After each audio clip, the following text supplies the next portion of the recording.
मंडळी काय माहित का, पण आज पतंग उडवायचा खूप मूड झाला होता, तर म्हटलं बाजारातून 2 पतंग आणूया. संध्याकाळी गौरवला पिकअप करायला बोलवलं आणि निघालो थेट ग्राउंडवर. गौरवने पतंग बघतात 4 शिव्या देत म्हणाला, काही डुप्लिकेट पिशवी आणलंस, ओरिजिनल तरी आणायचं. त्याच्याशिवाय गप ऐकून घेतला, कारण पुढे त्यालाच पतंग उडवायच्या कामाला मी लावणार होतो. बरोबर आधी गाठ मारायची, उडला तर ठीक, नाही नशिबाचे खेळत नशिबाचे खेळ नाही. खूप वेळा उडवण्याचा प्रयत्न केला, पण दरवेळी पतंग किंवा आम्ही दोघांपैकी एक तरी माती खातच होतो. शेवटी पतंग एकदाचा मनासारखा उंच उडला आणि 1 मिनिटामध्ये परत जमिनीवर आला.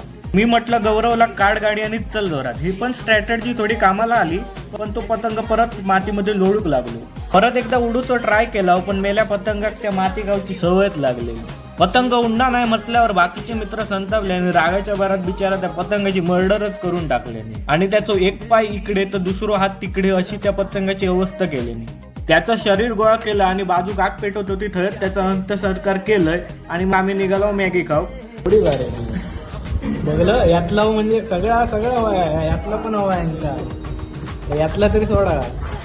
तर अशा प्रकारे आजचा दिवस आमचं संपलो. आमची करामती तुम्हाला अजून बघायची असेल तर कमेंटमध्ये नक्की सांगा. भेटूया नेक्स्ट ब्लॉगमध्ये.